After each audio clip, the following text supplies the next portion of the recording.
Olá, meus queridos, tudo bem com vocês? Estou aqui mais uma vez para a gente conversar um pouquinho mais sobre os arcanos, a jornada dos arcanos maiores. Eu não desisti dos vídeos, tá, gente? Está demorando um pouquinho mais para subir só, porque a vida está acontecendo aqui, eu estou me adaptando às novas circunstâncias, acho que todos estamos.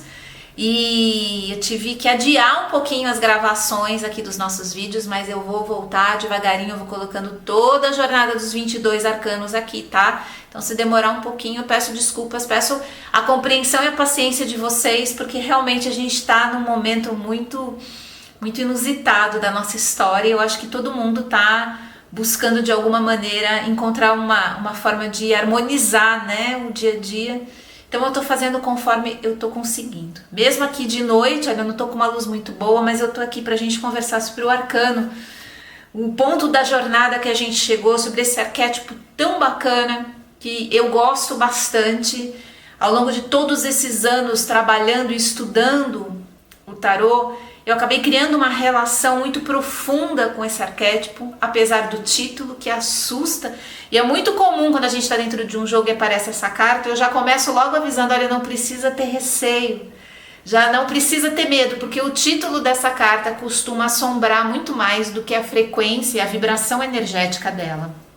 Estou falando do arcano do diabo, que eu tranquilamente mudaria de nome, né? Tiraria esse título pesado, que fala sobre uma série de questões que conversam com a estrutura do nosso sistema social, né? Na verdade, a carta do diabo, na minha visão, poderia se chamar a carta da mudança. É uma carta que fala sobre potenciais, habilidades, capacidades da nossa essência, que não podem mais ser escondidos, ser camuflados, ser abandonados por processos que a gente acaba dando mais importância, mais prioridade. É o momento deles chegarem à tona, e é nessa hora normalmente que a carta do diabo aparece numa leitura.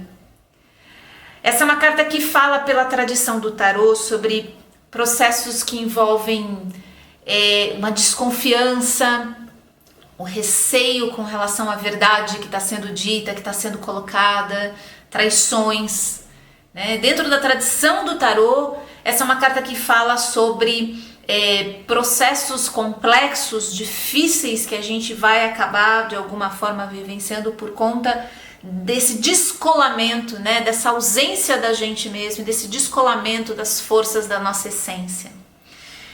Eu acredito, pela minha experiência, pela minha vivência, né? Isso pode ser uma característica muito aqui da vibração e da minha troca com o tarô. Pode ser que para vocês aí se apresente de uma maneira diferente, mas na minha concepção e ao longo de todos esses anos estudando esse arcano, vibrando muitas vezes a energia dele numa série de processos, como o arcano do ano, por exemplo, nos estudos pessoais, dentro de trabalhos, eu sinto a frequência dessa carta muito conectada com as grandes transformações, os momentos de grande transformação que a gente tem que passar na vida.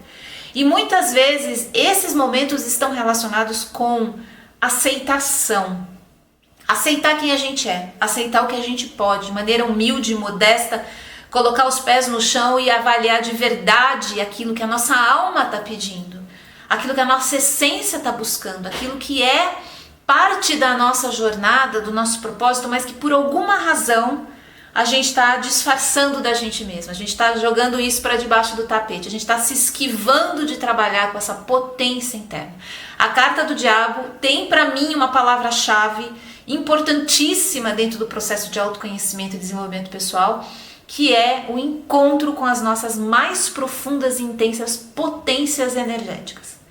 Por incrível que pareça, às vezes é na hora que a gente perde alguma coisa importante ou alguém, uma relação, que a gente se coloca numa situação de grande dificuldade financeira, profissional, familiar, quando a gente está dentro de uma estrutura que a gente chama de crise, né? Dentro dessas plataformas de medo, de insegurança, de instabilidade, a gente conhece essa energia desse arcano, desse arquétipo tão forte, que faz a gente reunir forças, juntar todas as nossas habilidades, capacidades e transformar aquilo tudo numa potência energética que vai nos ajudar a levantar todos os dias, a empreender novos movimentos, a fazer transformações na nossa vida. Sabe aquele momento que parece que cai a gota d'água e a gente não tem mais para onde correr, a gente não tem mais para onde fugir e a gente vai ter que bancar aquela situação, né? Ou quando a gente literalmente não tem mais opção, a gente precisa levantar o tapete, olhar embaixo dele e ver tudo aquilo que a gente foi adiando, que a gente foi procrastinando, que a gente foi evitando tocar, né, naqueles assuntos, se conectar com aquelas partes nossas, com aqueles pedaços da nossa essência que por alguma razão a gente reprimiu, oprimiu, a gente deixou para depois. Normalmente é quando a gente levanta essa possibilidade de conexão com essas partes é que a carta do diabo aparece num jogo. Quando nós vamos, não necessariamente pela necessidade, não necessariamente pela crise, mas a gente vai precisar encarar de frente aquilo que a gente carrega como dom, talento natural, paixão, né? Conexão de alma mesmo. É impressionante, mas muitas vezes a gente, mesmo sabendo, tendo consciência daquilo que é importante pra gente, a gente não consegue transformar o dia a dia, a gente não consegue sair da rotina, a gente não consegue desestruturar as construções que foram feitas pra gente trazer uma nova possibilidade de mundo pra gente. A gente permanece preso dentro de uma estrutura condicionada de ações e reações que vão invariavelmente conduzir a gente para o mesmo lugar.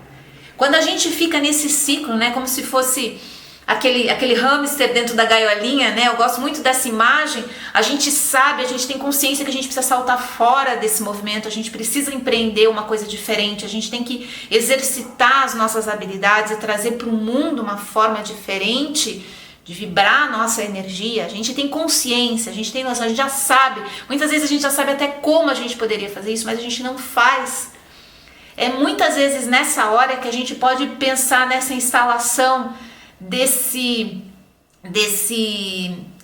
pequeno movimento de crise, que pode ser pequenininho, começar na gente, começar com desconforto, um incômodo, ou pode ser uma crise real, né?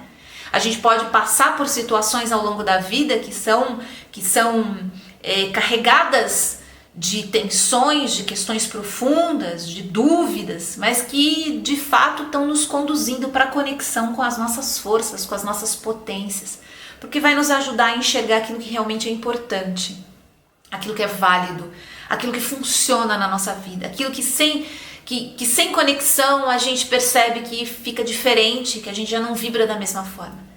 A gente começa a enxergar as coisas do tamanho que elas são. E essa carta está diretamente associada com essa expansão da lucidez, da conexão com a realidade, né? Do desmoronamento das ilusões e das fantasias, que muitas vezes a gente sustenta também com a nossa energia, né? Quantas vezes a gente está dentro de uma relação, por exemplo, que nós sabemos, temos essa consciência, a gente já tem uma ideia muito clara a respeito do que acontece e do que possivelmente vai continuar acontecendo, mas a gente fica adiando, procrastinando uma decisão. E a carta do diabo é sempre um convite para a gente pensar nos exercícios reais de mudança, nos exercícios genuínos de mudança de comportamento, de hábito, de atitude, de movimento diante da vida. Por isso que eu gosto muito de chamar essa carta da carta da mudança, porque ela é um convite, né?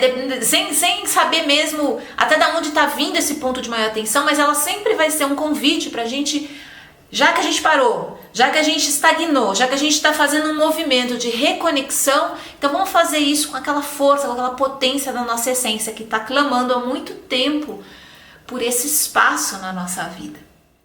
A carta do diabo também fala muito sobre instinto, sexualidade, sobre repressões e opressões que a gente fez para o nosso jeito, para o nosso modo de ser, para a maneira como a gente se expressa no mundo ficar mais fácil, mais tolerável, mais simples, para a gente ser mais aceito. Essa é uma carta que também lembra todas as vezes que a gente disse não pra gente, para dizer sim pro mundo no exercício de puro pertencimimento, para não ficar fora, para não se sentir fora de algum grupo, de alguma conexão que era importante pra gente. É uma carta que lembra essa necessidade da gente voltar para a conexão com a gente, do que é importante com a gente. É uma carta que fala dos impulsos vitais, né? Fala do chakra básico, desse movimento de conexão com as energias do planeta Terra, com tudo aquilo que conversa com a energia vital do nosso corpo, do nosso universo anímico, conversa com a nossa alma. É uma carta muito poderosa, eu acredito que essa é uma das cartas mais potentes que existem no tarô, e ela sempre chega trazendo pra gente esse sopro de esperança com relação ao futuro se a gente se associar com aquilo que realmente conversa com o nosso espírito, com aquilo que realmente vai trazer para fora um exercício de conexão profunda dos nossos dons e talentos naturais com aquilo que a gente vive. Normalmente, quando essa carta aparece, a gente tá num momento em que a gente não tem muita clareza ainda do que a gente pode fazer. E tá tudo bem, tá? Não precisa correr atrás de respostas. O diabo, inclusive, é uma carta que lembra que quanto mais a gente criar essa conexão de acolhimento com o momento que a gente está vivendo, inclusive com as dúvidas, mais rápido a gente consegue acessar os nossos campos de sabedoria para poder entender melhor qual que é o próximo passo, qual que é a próxima atitude. Sem pressa, sem correria, fazendo conexão com aquilo que realmente importa e conversa com quem nós somos. É isso. Excelentes estudos aí para vocês e até o próximo arcano. Fiquem bem e até mais. Namastê!